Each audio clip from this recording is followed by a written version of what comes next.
So, PlayStation 5 Pro game-changing feature, stunning PlayStation 5 Pro demo, and new PlayStation 5 Pro tech exceeds PC. Those are the stories we're going to cover today, and if you could hit that like button on the video, thank you to those that do it, and as always, it's very much appreciated. First, yes or no, are you buying the PlayStation 5 Pro or not? You guys already know I am, but I'm curious where you guys are at with this. I feel I know the answer from most of you. My comment section from yesterday's video was destroyed. It's crazy. It's about the same likes to comment ratio, which you'd barely ever see. So I get how most of you feel, but let's just solidify this today. So comment below yes or no if you're getting the PlayStation 5 Pro or not. Let me know down in the comments below.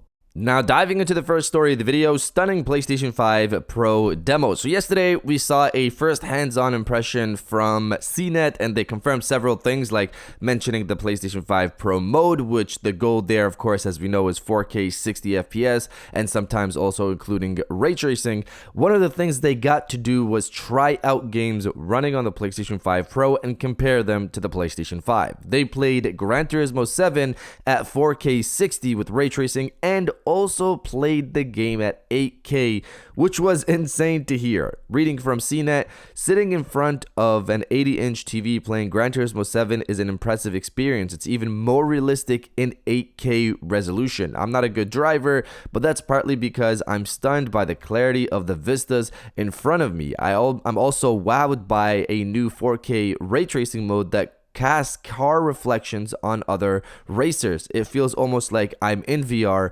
without the headset. Gran Turismo 7 was maybe the most stunning demo of them all because it added two new modes. 8K gameplay on an 80-inch screen made me wonder how this could be used for sim racing setups with massive displays. Ray tracing finally added into Gran Turismo 7's gameplay in another 4K mode made crowded races with cars feel even more real. I was so hypnotized by looking at car finishes that I kept crashing. So this is great to hear, but obviously I don't have an 8K TV, but GT7 is a gorgeous game, so I can only imagine how much better it looks in 8K, which again, most of us here do not have 8K TVs, but the part that is cool is hearing about the 4K 60 mode with ray tracing and hearing the results from that. That's something most of us can experience if we get the PlayStation 5 Pro. They mentioned 50 games will have Pro support at launch, but it seems a subset of those games will feature the Pro mode, which again is 4K 60 FPS and potentially ray tracing included, which I assume are going to be most of the first party titles, but I'm curious what outside of that will get this Pro mode as well. I hope Assassin's Creed Shadows and Until Dawn also take advantage of the Pro mode, since those seem to be the only new games included in this current list right now. It's not the full list that mention, potentially Pro support in various ways. We don't know exactly if they're talking about a Pro mode or just the enhanced label, which again could be better resolution, better performance, or including ray tracing, not necessarily all three.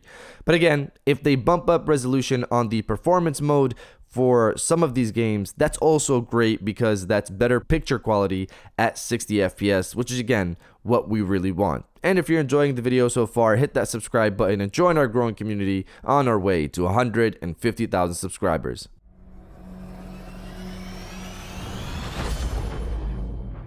Now, diving into the second story of the video, new PlayStation 5 Pro tech goes beyond PC. So the CNET breakdown covered a lot of things for the PlayStation 5 Pro, confirming the PlayStation 5 Pro mode like I mentioned in the last story, but they also confirmed the leaks about ray tracing. Reading from PlayStation Universe, according to Mark Cerny in an interview with CNET, the PlayStation 5 Pro features technology from AMD that is not in fact featured anywhere else in its GPUs. This new tier of GPU from AMD was made possible in part due to Sony pushing for it. PlayStation 5 Pro uses the new advanced ray tracing feature sets that AMD created as the next step in their roadmap architecture, Mark Cerny said, but if you look around, there are no other AMD GPUs that use it yet. We motivated the development and I'm very happy we did so. The response from the developers has been extraordinarily great. So they confirmed that ray tracing tech inside of the PlayStation 5 Pro is something not even currently available on AMD GPUs, which are on RDNA 3. This is something we've heard from the leaks that PlayStation 5 Pro would include RDNA 4 ray tracing features. I'm really curious to see the benefits of having something like that on the Pro, and I hope some of the fall launches take advantage of that as well. Let's see how it goes. But you guys let me know if you care about ray tracing or not. Let me know down in the comments below. Close your eyes. It'll be worth it. And now diving into the final story of the video, PlayStation 5 Pro's game-changing feature. So yesterday, Digital Foundry put out a video going over the PS5 Pro news. The video was about an hour long, but it was interesting to see their points of views on the topic. The clear highlight feature that the Digital Foundry cast seemed to care about outside of the beefed up specs and ray tracing capabilities is PSSR, PlayStation Spectral Super Resolution. This is the first thing I got excited about, as you guys know, when those PlayStation 5 Pro docs leaked months ago, and according to Digital Foundry, depending on how good PSSR is, it could be huge for the PlayStation 5 Pro, which obviously I agree with. PSSR is Sony's AI upscaler. It'll most likely be better than FSR, which is AMD's upscaler, because otherwise, Sony could just use AMD's upscaler. Why make their own?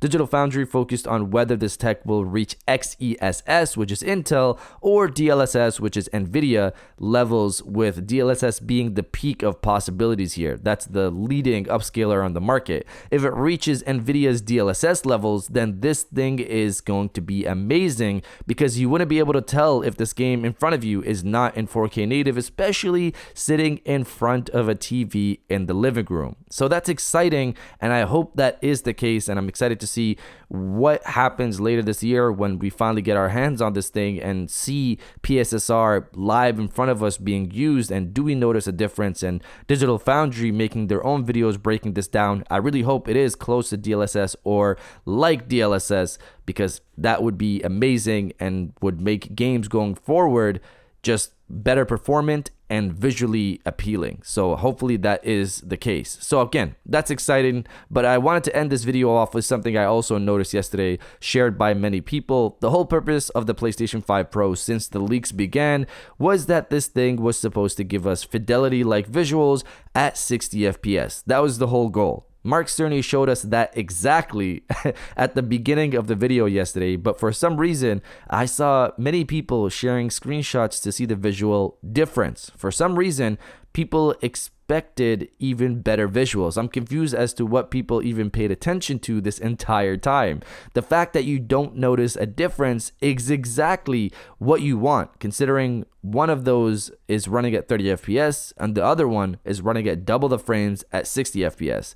I get the price is crazy. There's no argument there for me, but this is what we wanted from the PlayStation 5 Pro. This isn't the PlayStation 6. But you guys let me know if you think PSSR will be as good as DLSS or not. Let me know down in the comments below. And if you guys did enjoy this video, please hit that like button, as it always helps. And subscribe if you're new. I got new videos every Monday, Wednesday, and Friday. And now, I'll check you guys out on the next one.